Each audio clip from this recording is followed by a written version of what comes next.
وزیر اعظم شہباز شریف کے زیر صدارت FBR اصلاحات سے متعلق اعلیٰ سطحی اجلاس ہوا، جس میں ٹیکس نظام کی بہتری، ڈیجیٹلائزیشن اور ٹیکس دہندگان کی سہولت کے لیے کیے گئے اقدامات پر تفصیلی بریفنگ دی گئی۔ وزیر اعظم نے کہا کہ FBR کی اصلاحات خوش آئند ہے، اہداف کا حصول مثبت پیش رفت ہے، تاہم مزید محنت اور معینہ مدت میں واضح نتائج کی ضرورت ہے۔ انہوں نے ہدایت کی کہ عصری تقاضوں کے مطابق پائیدار ٹیکس نظام کے لیے تمام اقدامات جلد یقینی بنائے جائیں۔ اجلاس میں بتایا گیا کہ مالی سال 2025 میں ٹیکس ٹو GDP ریشو میں 1.5% کا اضافہ ہوا اور ٹیکس گوشوارے جمع کرانے والوں کی تعداد 45 لاکھ سے بڑھ کر 72 لاکھ ہو چکی ہے۔ فیس لیس کسٹمز کلیئرنس سسٹم سے کلیئرنس وقت 50 گھنٹوں سے کم کر کے 12 گھنٹے تک لانے کا ہدف رکھا گیا ہے، جبکہ ریٹیل سیکٹر سے ٹیکس وصولی 455 ارب روپے بڑھ گئی ہے، جس کا credit point of sale system اور انفورسمنٹ اقدامات کو دیا گیا ہے۔ وزیر اعظم نے FBR حکام کی کارکردگی کو سراہتے ہوئے کہا کہ ڈیجیٹل نظام کے ذریعے اہداف کے حصول میں مدد ملی ہے، اب اس نظام کو مستقل اور مضبوط بنیادوں پر استوار کیا جائے گا۔ انہوں نے زور دیا کہ اصلاحاتی عمل میں تاجر برادری اور ٹیکس دہندگان کی سہولت کو ترجیح دی جائے، غیر رسمی معیشت کو باقاعدہ کرنے کے لیے مزید انفورسمنٹ کی جائے اور ڈیجیٹل ونگ کی اظہر نوشکیل کا لائحہ عمل بھی جلد پیش کیا جائے۔ شہباز شریف نے اس بات پر زور دیا کہ ٹیکس نظام کی بہتری نہ صرف قومی آمدن میں اضافے کا باعث بنے گی، بلکہ عام آدمی پر ٹیکس بوجھ کم کرنا بھی حکومت کی اولین ترجیح ہے۔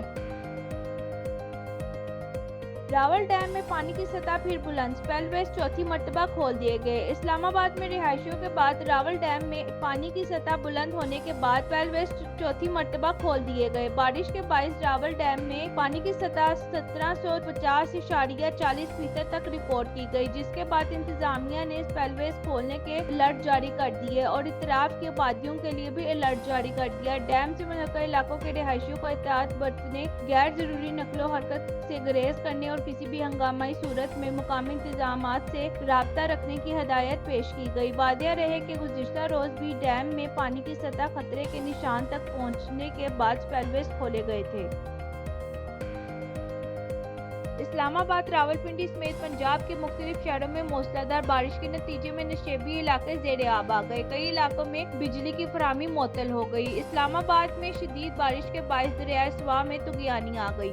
راولپنڈی میں بارش کا پانی گھروں میں داخل ہو گیا۔ لاہور کے مختلف علاقوں مال روڈ، لکشمی چوک، گڑھی چوک، سول سیکریٹریٹ، چبرجی، مزنگ اور کینال روڈ پر بادل برسنے سے نشیبی علاقے زیر آب آ گئے۔ علاوہ ازاں کراچی کے مختلف علاقوں میں بھی بارش ہوئی۔ بارش کے باعث کئی علاقے فیڈر اسٹرب ہونے سے بجلی کی فراہمی معطل ہو گئی۔ پنجاب کے دیگر شہر فیصل آباد، بھوانہ، کھانے وال، مرید کے جنگ، کالا باغ اور دیگر علاقوں میں بھی بادل برس پڑے۔ کندیا میں بارش کا پانی گلی محلوں میں جمع ہو گیا۔ اس کے علاوہ ایبٹ آباد، بری پور، دوابی اور گرادنوں میں موسلادھار بارش سے ندی نالوں میں طغیانی آ گئی۔ پنجاب حکومت نے جدید اور ماحول دوست ٹرانسپورٹ کی جانب اہم قدم بڑھاتے ہوئے چین سے درآمد شدہ الیکٹرک ٹرام کو لاہور پہنچا دیا ہے۔ یہ ٹرام ابتدائی طور پر کینال روڈ اور گلبرگ کے درمیان ورچوئل ٹریک پر آزمائشی طور پر چلائی جائے گی۔ صوبائی وزیر ٹرانسپورٹ بلال اکبر خان کے مطابق اس منصوبے کے تحت نہ تو کوئی درخت کاٹا جائے گا اور نہ ہی نئی ٹریک لائن بچھائی جائے گی۔ موجودہ سڑکوں کو استعمال میں لا کر ماحول کو متاثر کیے بغیر جدید سفری سہولت فراہم کی جائے گی۔ الیکٹرک ٹرام کی سبلنگ اس وقت علی ٹاؤن اورنج لائن اسٹیشن پر جاری ہے۔ یہ جدید ٹرام مکمل طور پر بجلی سے چلتی ہے اور صرف 10 منٹ میں چارج ہو کر 27 کلومیٹر کا فاصلہ طے کر سکتی ہے۔ 30 میٹر لمبی اس ٹرام میں 2 طاقتور انجن نصب ہے جو اسے شہر کی سڑکوں پر آسانی سے موڑنے کے قابل بناتے ہیں۔ ایک ٹرام میں بیک وقت 250 مسافر سفر کر سکیں گے، جو شہر کی ٹریفک اور ماحولیاتی آلودگی کے مسائل کے حل میں معاون ثابت ہوگی۔ محکمہ ٹرانسپورٹ کے مطابق اگر لاہور میں ٹیسٹ رن کامیاب رہا تو اس منصوبے کو فیصل آباد اور گوجرانوالہ جیسے دیگر شہروں میں بھی وسعت دی جائے گی۔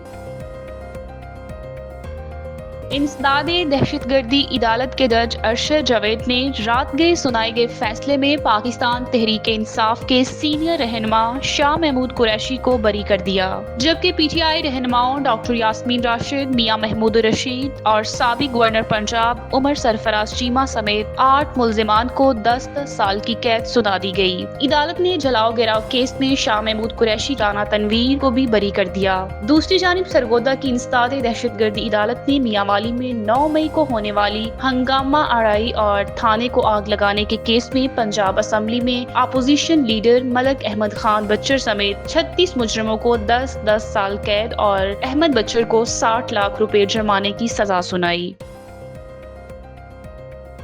What they did to this country in 2016, starting in 2016, but امریکی صدر ڈونلڈ ٹرمپ نے 2016 کے صدارتی انتخابات میں مبینہ روسی مداخلت سے متعلق تحقیقات پر سابق صدر براک اوباما کو شدید تنقید کا نشانہ بناتے ہوئے ان پر غداری جیسے سنگین الزامات عائد کیے ہیں۔ ٹرمپ کا کہنا ہے کہ وہ وقت آ چکا ہے جب ان افراد کے خلاف سخت کارروائی ہونی چاہیے جنہوں نے انتخابی مداخلت کے جھوٹے دعوے کیے۔ ان کے مطابق اس مبینہ سازش میں براک اوباما براہ راست ملوث تھے اور انہوں نے ہیلی کلنٹن سمیت دیگر شخصیات کے ساتھ مل کر حکومت کے خلاف بغاوت کی قیادت میں ٹرمپ نے سوشل میڈیا پر ایک مصنوعی ذہانت AI پر مبنی ویڈیو بھی شیئر کی جس میں سابق صدر اوباما کی گرفتاری دکھائی گئی۔ اس ویڈیو نے نئی بحث چھیڑ دی ہے اور اس پر امریکی میڈیا میں شدید رد عمل بھی سامنے آ رہا ہے۔ حال ہی میں سابق رکن کانگریس تلسی گبارڈر نے دعویٰ کیا تھا کہ انٹیلیجنس دستاویزات کے مطابق اوباما انتظامیہ نے جان بوجھ کے روسی مداخلت کا جعلی بیانیہ گھڑا تھا۔ یاد رہے 2016 کے انتخابات میں ڈونلڈ ٹرمپ نے غیر متوقع طور پر ہیلی کلنٹن کو شکست دی تھی جس کے بعد یہ سوال اٹھا تھا کہ کہیں روسی مداخلت نے نتائج پر اثر تو نہیں ڈالا۔ ٹرمپ بارہا ان الزامات کو سیاسی سازش قرار دیتے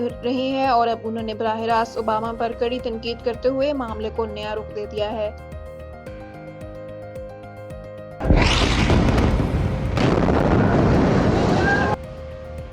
اقوام متحدہ نے انکشاف کیا ہے کہ اسرائیلی فوج نے غزہ میں خوراک حاصل کرنے کی کوشش کرنے والے 1055 فلسطینیوں کو فائرنگ کا نشانہ بنا کر شہید کر دیا ہے۔ یہ ہلاکتیں 26 مئی کے بعد اس وقت شروع ہوئی جب غزہ پر اپنی امدادی سرگرمیاں بحال کی گئی تھیں۔ UN ہیومن رائٹس آفس کے ترجمان سمین الخیطان کے مطابق 21 جولائی تک شہید ہونے والے افراد میں سے GHF 765 مراکز کے قریب جبکہ 238 اقوام متحدہ اور دیگر فلاحی اداروں کے امدادی قافلوں کے قریب اسرائیلی حملوں کا نشانہ بنا۔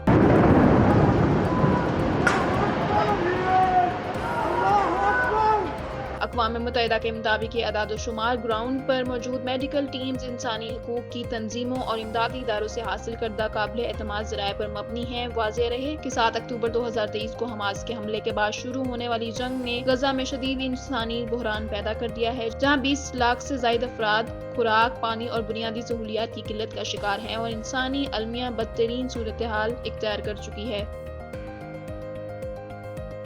اداکارہ کومل میر جو ڈرامہ عہد وفات سے مقبول ہوئی ان دنوں اپنے نئے ڈرامہ سیریل گونج میں مرکزی کردار ادا کر رہی ہیں۔ تاہم اس ڈرامے کی پہلی قسط کے بعد ان کی ظاہری شکل اور اداکاری سوشل میڈیا پر بحث کا موضوع بن گئی ہے۔ کئی صارفین نے دعویٰ کیا ہے کہ کومل کی شکل ممکنہ کاسمیٹک سرجری اور وزن میں اضافے کے باعث پہلے سے خاصی مختلف لگ رہی ہے، جبکہ بعض مداحوں کا کہنا تھا کہ سرجری کے بعد ان کی قدرتی خوبصورتی متاثر ہوئی ہے۔ اداکاری کے حوالے سے بھی ناظرین نے مایوسی کا اظہار کیا ہے کہ ایک صارف نے کہا کہ کومل اوور ایکٹنگ کر رہی ہیں جبکہ ایک اور نے تبصرہ کیا کہ ان کا چہرہ بوٹاکس فیس جیسا لگ رہا ہے۔ کچھ افراد نے جذباتی مناظر میں ان کی اداکاری کو غیر فطری قرار دیتے ہوئے کہا کہ وہ پہلے زیادہ پرکشش اور دلکش نظر آتی تھی۔ کومل میر کی یہ نئی شکل اور اداکاری کا انداز مداحوں کو تقسیم کر چکا ہے۔ جہاں ایک طرف تنقید ہو رہی ہے وہیں کچھ صارفین ان کے نئے تجربے کو سراہ بھی رہے ہیں۔ بلوچستان کے علاقے جگاری میں غیرت کے نام پر ایک مرد اور خاتون کے لرزہ خیز قتل نے ہر طرف غم و غصہ پھیلا دیا ہے۔ ویڈیو وائرل ہونے پر حکام نے ایکشن لیا ہے جس میں دیکھا جا سکتا ہے کہ مسلح افراد دونوں کو گولیاں مار کر قتل کر دیتے ہیں۔ اس واقعے پر شوبز انڈسٹری بھی خاموش نہ رہ سکی۔ اداکارہ ہانیہ عامر نے انسٹاگرام پر ایک جملہ شیئر کیا کہ اگر عورتیں غیرت کے نام پر قتل کرنا شروع کر دیں تو ایک بھی مرد زندہ نہ بچے۔ ان کا یہ پیغام سادہ مگر بہت پرتاثیر تھا۔ اداکارہ نعیمہ بٹ نے تصویر کے ساتھ لکھا، ڈرپوک دیکھنا ہے تو وہ دیکھو ہاتھ میں بندوق ہے، بہادر دیکھنا ہے تو وہ دیکھو ہاتھ میں قرآن ہے۔ دونوں اداکاروں کی پوسٹ کو سوشل میڈیا پر صارفین کی جانب سے سراہا گیا اور قانون کی بالادستی کا مطالبہ زور پکڑ گیا۔